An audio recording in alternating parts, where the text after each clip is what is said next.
పరిశ్రమల్లో safety audit నిర్వహణ చేపట్టాలి. సేఫ్టీ ఆడిట్ చేయని యాజమాన్యాన్ని కఠినంగా శిక్షించాలి. వరుస పారిశ్రామిక ప్రమాదాలు జరుగుతున్నాయి. ప్రాణాలు గాలిలో కలిసిపోతున్నాయి.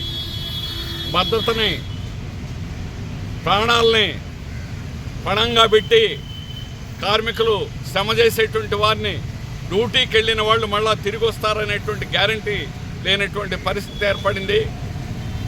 ప్రాణాలను కాపాడడానికి భద్రతా చర్యలు చేపట్టడానికి యాజమాన్యాలు ప్రభుత్వం కూడా సిద్ధంగా లేదు. అందువల్ల నష్టపరిహారం ఎంతో కొంత ఇవ్వడం చేతులు దులుపుకునేటువంటి పద్ధతులు ఉన్నాయి. ఎంత డబ్బులు ఇచ్చినా ప్రాణాలు రావు. ప్రాణాలు పోయిన కుటుంబాల యొక్క బాధని వర్ణించతరం కాదు. అందువల్ల అటువంటి డ్యూటీకి వెళ్ళిన వాళ్ళు నేను పనికిలో భద్రత ఉంది అని చేయగలుగుతున్నాం అనేటువంటి విశ్వాసం వాళ్ళకు కల్పించాలి. ఆ విధంగా చేయడానికి ప్రభుత్వం ప్రాథమికమైనటువంటి కొన్ని మార్పులు చేయాలని సిఐటి తరఫున డిమాండ్ చేస్తున్నాం. దానికే ఈరోజు రాష్ట్ర వ్యాప్తంగా కూడా అన్ని ప్రాంతాల్లో అన్ని జిల్లాల్లో కూడా మా నిరసన తెలియజేయడం అనేటువంటి జరుగుతుంది. మూలాలను ఎతకండి. భద్రత కోసం ఏమి చేయాలో ఆ మూలాలను కనిపెట్టండి, ఆ మూలాలను అమలు చేయండి అని అడగడమే సిఐటి యొక్క ప్రధానమైనటువంటి ఉద్దేశం. దానిలో భాగంగానే మొదటిది సేఫ్టీ ఆడిట్ అనేటువంటిది చేయాలి.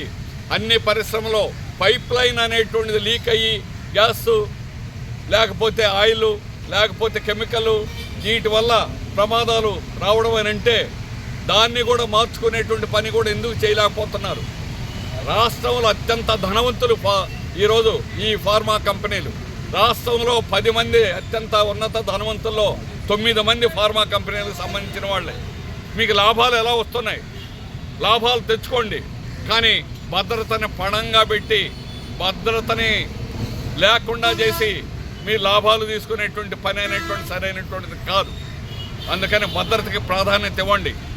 ఎవరు భద్రతను పాటించలేదో వారి మీద ప్రభుత్వం కూడా ఖచ్చితంగా చర్యలు అనేటువంటి తీసుకోవాలి. భయం లేకుండా ఈరోజు యజమానులు ఇష్టం వచ్చినట్టుగా వ్యవహరిస్తున్నారు. వాళ్ళు యథేచ్ఛగా భద్రతని లెక్క చేయకుండా కూడా కంపెనీలు నడుపుతున్నారు అని అంటే ప్రభుత్వం యొక్క అండ లేకపోతే ప్రభుత్వం యొక్క మద్దతు లేకుండా అది చేయలేరు. తప్పు చేసిన యజమాన్ని ఈరోజు ఎసెన్షియో యజమాన్ని ఈ రోజుకి అరెస్ట్ చేయలేదు. అందుకే 40 గంటలు అవుతున్నా కూడా 17 మంది ప్రాణాలు తీసిన వాడిని అరెస్ట్ చేయలేదంటే యజమానికి మీరు అండగా ఉన్నారా లేదని సమాధానం చెప్పాలని అడుగుతున్నాం. వాళ్ళేమో ఎక్కడో లేరు, కానీ అట్లాంటి వాడిని కూడా యజమాని మీరు ఎందుకు అరెస్ట్ చేయడం లేదనంటే యజమానిని మీరు కాపలా కాస్తున్నారు, వాళ్ళని కాపాడుతున్నారు. కాపాడేటువంటి చర్యలు మానేయండి.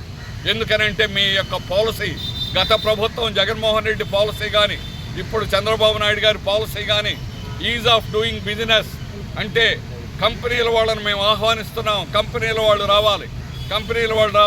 కంపెనీల వాళ్ళు రావడానికి మేము వ్యతిరేకం కాదు, కానీ వచ్చిన కంపెనీకి మీరు అనవసరమైనటువంటి రాయితీలు ప్రజల ధనాన్ని ఇస్తున్నారు. ఈ చనిపోయినటువంటి 17 మంది కూడా ప్రభుత్వం డబ్బులు ఇచ్చింది. ప్రభుత్వం ఎందుకు ఇవ్వాలండి? వాడేం పేదవాడా? యజమాని దగ్గర ఎందుకు ఇప్పించలేకపోతున్నారు మీరు? యజమాని దగ్గర రాబట్టండి. ఇది ప్రజల డబ్బులు ఇది. అందుకని గతంలో జగన్మోహన్ రెడ్డి కూడా ప్రభుత్వం తరఫున ఇచ్చారు. ఆ రోజు కూడా మేము అడిగాం, ఇది ప్రజల డబ్బు కాదు, వాళ్ళ డబ్బులు ఇవ్వాలి. యజమానితో డబ్బులు రప్పించండి. అలాగే గ్రీన్ ట్రిబ్యునల్లో ఎల్జీ పాలిమర్స్ అప్పుడు 50 కోట్లు సుప్రీంకోర్టు డబ్బులు కట్టించింది, హైకోర్టులో డిపాజిట్ అయి ఉన్నాయి. ఆ డబ్బుల్లో ఇప్పించండి అని అడిగాం. అందువల్ల ఈరోజు యజమానులకి అండగా వాళ్ళకి డబ్బులు కూడా ఖర్చు అవ్వకుండా ఉండేటువంటి పద్ధతులు చేస్తున్నారు. అన్నింటికంటే ముఖ్యంగా ఈరోజు రాష్ట్రంలో ఉన్న చట్టాన్ని గురించి తెలియాలి. ఇది జీవో నంబర్ 62. ఇది 28/3/2019లో చంద్రబాబు నాయుడు గారి కాలంలో ఇచ్చినటువంటి జీవో ఇది. ఈ జీవోలో 4వ పేజీలో స్పష్టంగా మినహాయింపులను ఇచ్చారు. ఏమిటి మినహాయింపులు? ఈపీజెడ్, ఎస్సీజెడ్లో ఏ కంపెనీ అయినప్పటికి కూడా దీనికి తనిఖీలు అనే దానికి మినహాయించడం అనేది ఈ జీవో. ఎందుకు ఇచ్చారు ఈ జీవో? యజమానులకి ఈపీజెడ్లో పన్ను రాయితీలు ఉన్నాయి, భూములు రాయితీలు.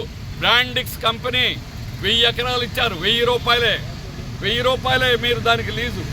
1000 ఎకరాలకు 1000 రూపాయలు లీజా? ఈరోజు కూడా అదే చట్టం అదే విధంగా కొనసాగుతూ ఉంది. ఆ రకంగా రాయితీలు ఒకటేరా రాయితీలు కాదు, ఏ రకమైన పన్నులు లేవు. అలాగే డ్రైనేజ్ చేయరు. పొల్యూషన్ తోటి మొత్తం నీరంతటిని కూడా సముద్రంలో కుదులుతున్నారు.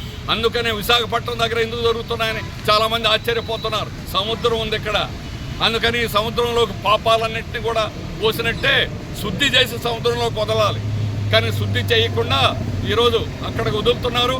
ఫార్మా కంపెనీల మధ్య పెద్ద ట్యాంకులు అనేటువంటిది భూగర్భ జలాలను మొత్తాన్ని కూడా ఆ ప్రాంతం అంతా కూడా పాడు చేసేటువంటి విధంగా అక్కడ చెరువులు తవ్వి ఆ చెరువుల్లో వాటిని నిల్వ ఉంచుతున్నారు.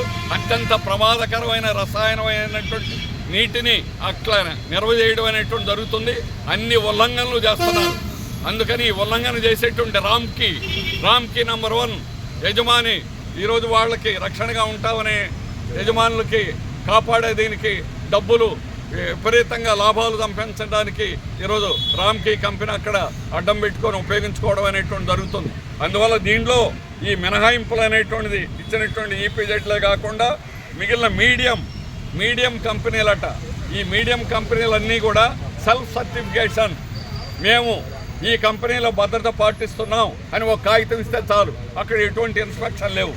మూడోది అసలు ఇన్స్పెక్టర్లను నియమించడం గత 20 ఏళ్ల నుంచి ఒక్క అధికారిని కూడా అలా నియమించడం అనేటువంటి జరగల. అందుకని ఈరోజు ప్రమాదాలు జరగడానికి ప్రధాన కారణాలు ఇవి. అందుకని వీటిని నివారించాలంటే నష్టపరిహారం ఇస్తే ప్రమాదాలు ఆగిపోవు. నష్టపరిహారాలు పరిష్కారం కాదు. నష్టపరిహారం ఇవ్వాలి ఆ కుటుంబాలకు. కానీ మీరు తర్వాత చేయాల్సిన ముఖ్య చర్యలు తప్పనిసరిగా చేయాలి. లేకపోతే మేము తీవ్రంగా స్పందించడం జరుగుతుంది. ప్రమాదాలు జరిగినంత కాలం సిఐటియు ఏ ప్రభుత్వాన్నైనా వదిలిపెట్టాం. మేము నిరంతరం పోట్లాడతామని రాష్ట్ర ప్రభుత్వాన్ని హెచ్చరిస్తున్నాం.